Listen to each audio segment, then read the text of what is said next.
Hello guys, एक बार फिर से आपका स्वागत है मेरे यूट्यूब चैनल में। और आज की वीडियो में हम लोग बात करने वाले हैं about 5 myths that people generally have about MBA. तो एमबीए करने से पहले मैं खुद इन चीज़ों के बारे में सोचा करता था and I used to ponder whether ये सब मिथ एक्चुअली में सच है कि नहीं। And now that I am in a better position after doing an MBA, I will be able to tell you कि ये सब जो कॉमन मिथ्स है जो बोले जाते हैं एमबीए के बारे में, वो एक्चुअली में क्या सच है या नहीं। तो कुछ बहुत एकदम raw truth and raw facts के बारे में मैं बात करने वाला हूँ जो मैंने खुद एक्सपीरियंस किया है अपने एमबीए जर्नी के दौरान और अपनी करियर आफ्टर एमबीए के बाद। तो प्लीज़ इसको एकदम समझिएगा कि एकदम पर्सनल एक्सपीरियंस से मैं आपको ये बात बता रहा हूँ, ठीक है। तो चलिए शुरू करते हैं। तो पहला मिथ है वो जो है, एमबीए हैज़ बिकम इररेलेवेंट। तो डिजिटल ज़माना चल रहा है, हर बंदा अपना ओपिनियन फ्रीली दे सकता है इंटरनेट पे। बहुत सारे लोग एमबीए को बैश कर रहे हैं, दे आर टेलिंग कि एमबीए हैज़ बिकम इररेलेवेंट। जो 2000s में 2010s में 2015 तक जो एमबीए की वैल्यू थी, आज के ज़माने में एमबीए की उतनी वैल्यू नहीं रह गई है। चलिए एक बात तो मैं आपको बता दूं कि एमबीए के अलावा बहुत सारे ऐसे एडिशनल करियर्स इमर्ज होकर बाहर आए हैं जो लोग परस्यू कर सकते हैं। लेकिन इसका मतलब ये नहीं है कि एमबीए इटसेल्फ इरेलीवेंट हो गया है। लोगों के पास ऑप्शंस बढ़ गए हैं।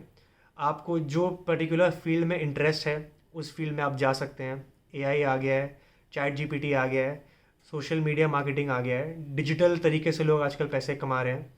और ऐसे और बहुत सारे मीडियम्स अभी आ गए हैं और फ्यूचर में भी आते रहेंगे। लेकिन इसका मतलब ये नहीं कि एमबीए का रेलेवेंस ख़त्म हो जाएगा।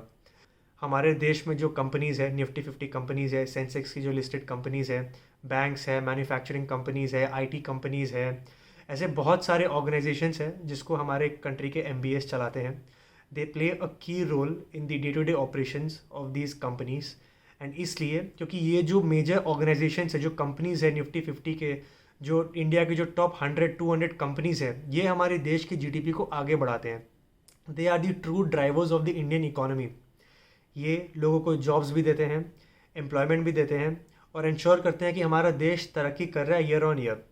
अब डिजिटल मीडिया में जो काम कर रहा है, सोशल मीडिया में जो काम कर रहा है, वो भी अपना कंट्रीब्यूशन दे रहे हैं। लेकिन इससे एमबीए का जो कंट्रीब्यूशन है वो कम नहीं हो जाता। You don't have the liberty to bash MBAs, क्योंकि एक्चुअली में एमबीएस का कंट्रीब्यूशन भी बहुत क्रिटिकल है हमारी सोसाइटी और हमारी कंट्री की अपलिफ्टमेंट में। तो ये था एक मिथ जो लोग बोलते हैं कि एमबीए रिलेवेंट हो गया है।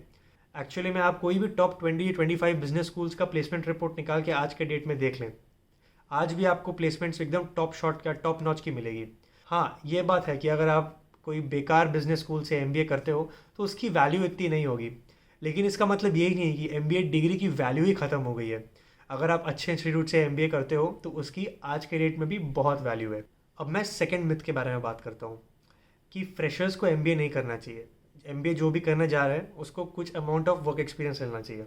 अब इसके लिए मैंने एक बहुत डेडिकेटेड वीडियो बनाया है जिसका मैं लिंक वीडियो में दे दूंगा, आप जाके देख सकते हैं। ये जो फैक्ट है ना, this can not be further away from the truth. मैंने अपनी पुरानी वीडियो में भी मैंने बताया है डिटेल में कि क्यों ऐसा रीज़न है। अभी फिर से एक समरी आपको दे देता हूँ। सपोज़ एक फ्रेशर है, फ्रेशर 21 या 22 की एज में एमबीए करने चाहता है और 23 की एज में वो ग्रेजुएट होकर निकल जाता है। अब उसके पास एक अच्छी नौकरी होती है विच पेज हिम रियली वेल, और उसके पास कुछ 4 से 5 साल और होते हैं अपने लाइफ में एक्सपेरिमेंट करने के लिए। लेकिन यही बंदा जो वर्क एक्सपीरियंस करके ग्रेजुएट हुआ है 28-29 की एज में, उसको एजुकेशन लोन भी रीपे करना है और 30-31 की एज में उसको इतने पैसे भी जमा कर लेने हैं कि वो अपने लाइफ के और बड़े डिसीजंस ले पाए। तो ये उसके लिए इतना आसान नहीं होता है। फ्रेशर के पास एमबीए करने के बाद भी उतनी फ्लेक्सिबिलिटी होती है कि वो अपने करियर को चेंज कर सकता है अगर उसको उस पर्टिकुलर फील्ड में इंटरेस्ट ना हो। लेकिन एक एक्सपीरियंस इंसान के पास जो 30 या मिड 30s में या लेट अर्ली 30s में, उनके पास वो ऑप्शन नहीं होता है एमबीए के बाद का करियर चेंज करने का, क्योंकि बहुत सारी रिस्पॉन्सिबिलिटीज़ उन पे आ जाती है। मैं ये नहीं बोल रहा हूँ कि ये इम्पॉसिबल है, लोग करते हैं, लोग 40s में भी अपना करियर चेंज करते हैं, लेकिन थोड़ी बहुत एक डिफ़िकल्टी वाली एलिमेंट तो आ ही जाती है। इसलिए इंडिया के कॉन्टेक्स्ट में मैं तो ये बोलूँगा कि it is much much better अगर आप एज अ फ्रेशर ही एमबीए करके निकल जाओ। You will be more secure financially also, और आपके पास और भी साल होते हैं अपने करियर के साथ एक्सपेरिमेंट करने के लिए। अब तीसरी मिथ के बारे में बात करूँगा, वो है सैलरीज एंड प्लेसमेंट्स। इसके बारे में भी मैंने वीडियोस पहले बनाए हैं, मैं सब नीचे लिंक कर दूंगा। तो आप एक एक करके जो स्पेसिफिक टॉपिक में आपको वीडियो देखना है तो आप प्लीज़ वो देख सकते हैं। आप जो प्लेसमेंट रिपोर्ट्स देखते हैं प्लीज़ उसको एक पिंच ऑफ सॉल्ट के साथ देखें, क्योंकि जो नंबर्स वहाँ पे होते हैं वो एक्चुअली में हाईली इन्फ्लेटेड होते हैं। किस तरीके से प्लेसमेंट रिपोर्ट्स को आपको रीड करना चाहिए और किस तरीके के कॉलेजेस को आपको ज्वाइन करना चाहिए, जहाँ पे आपको किस टाइप की प्लेसमेंट मिले। इन चीज़ों के बारे में मैंने वीडियो बनाए हुए हैं, आप प्लीज़ एक बार जाके नीचे रेफ़र कर लें। तो जो प्लेसमेंट रिपोर्ट्स होते हैं उसको ऑब्वियसली थोड़ा बहुत इन्फ्लेट करके बताया जाता है। जो सीटीसी होती है और जो आपकी इन हैंड सैलरी होती है उसमें भी बहुत डिफरेंस होता है ज़मीन आसमान का। तो आप ये मत अज्यूम करिए कि आप अगर टॉप के 25 इंस्टीट्यूट जा रहे हैं तो हाँ आपकी 35-40 लाख की नौकरी लग जाएगी, आपके महीने के 2.5-3 लाख रुपए आपके अकाउंट में आएंगे और आपकी लाइफ एकदम सेट हो जाएगी। ऐसा बिल्कुल नहीं होने वाला है। तो प्लीज़ इंश्योर करिए कि आप एक अच्छे बिजनेस स्कूल ज्वाइन करें और एक डिसेंट कंपनी ज्वाइन करें जहाँ से आपको आपके करियर के लिए एक फाउंडेशन मिल जाए।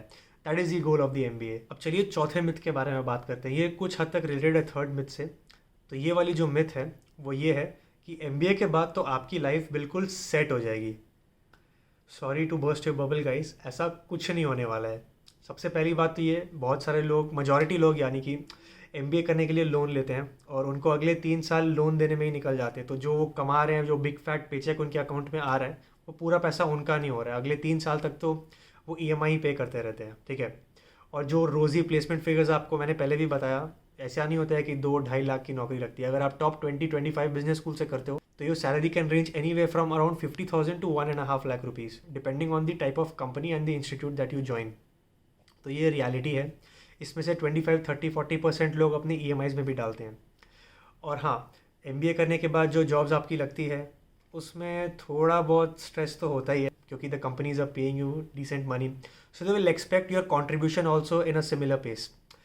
तो लाइफ इतनी रोज़ी नहीं होती है, वर्किंग आवर्स थोड़े से बढ़ जाते हैं। और हाँ, आप ये मत सोचिए कि एमबीए करने के बाद आपको और कुछ सीखना नहीं पड़ेगा आगे। आगे जो इतना भी साल आप काम करते हैं, 25 years, 30 years, 40 years, every year आपको कुछ ना कुछ नया सीखना पड़ेगा इस मार्केट में रेलेवेंट रहने के लिए। नए स्किल्स एक्वायर करिए, आसपास क्या हो रहा है, नए ट्रेंड्स क्या आ रहे हैं, उसके साथ कनेक्टेड रहिए। क्योंकि आपकी ग्रोथ तो तभी होगी जब आप उस सेम पेस में एडवांस करें जिस रेट में हमारी दुनिया बदल रही है। यानी कि नए स्किल्स एक्वायर करें, नई चीज़ें करें, नई चीज़ों पे कोशिश करें, नई चीज़ों में एक्सपेरिमेंट करें। तो एक डायनामिक लर्निंग नेचर तो आपको अपने करियर में इनकलकेट करना ही पड़ेगा, तभी आप फ्यूचर में तरक्की कर पाएंगे। और पांचवा मिथ ये है कि एमबीए करने के लिए आपको लोन नहीं मिलेगा। ये बहुत फ़नी पार्ट है। तो अगर मैं आपको एग्जांपल देता हूँ, आप हमारे कंट्री का कोई भी आईएम निकालिए, आज की डेट में आई थिंक 20 to 25, 30 आईएम्स के आसपास अब हो गए हैं, including old IIMs, new IIMs and baby IIMs. आप कोई भी आईएम्स निकालिए। चलिए प्राइवेट कॉलेजेस में भी टॉप 20 कॉलेजेस निकाल लीजिए, टॉप के 50 कॉलेज आप निकाल लीजिए। सारे के सारे पब्लिक सेक्टर बैंक्स और प्राइवेट बैंक्स लाइन लगा देंगे आपको लोन देने के लिए, वो भी without collateral. SBI, HDFC, PNB, ये सब बैंक्स हैं। कुछ कुछ बैंक्स तो आपके लिए स्कॉलर लोन की एक स्कीम लेकर आते हैं जिसमें आपको एक डिस्काउंटेड रेट पे एजुकेशन लोन मिलता है। तो आप बिल्कुल ये मत सोचिए कि आपको एजुकेशन लोन नहीं मिलेगा अगर आप इन स्कूल्स को क्रैक कर सकते हैं। अगर आपके पास क्षमता है, आपके पास सही स्किल्स है, आपने इन 20 स्कूल्स को क्रैक कर लिया है, तो कोई भी बैंक से आपको लोन डेफिनेटली मिल जाएगा। I am 100% sure that money will not be a hindrance why you can not go to your business school. इसलिए इस चीज़ को आप दिमाग से निकाल दीजिए और अपने प्रिपरेशन में फोकस करिए। आई होप कि आपको ये वीडियो अच्छा लगा। अगर आपने कोई ऐसे और एडिशनल मिथ्स के बारे में सुना है रिगार्डिंग एमबीए तो प्लीज़ मुझे कमेंट सेक्शन में बताएं। और आगे फ्यूचर में किन टॉपिक्स के बारे में आप वीडियो सुनना चाहेंगे, प्लीज़ मेरे को इसको भी कमेंट्स में लिख के बताएं ताकि मैं ये और वीडियोज़ आपके लिए लेके आ सकूँ। Thank you.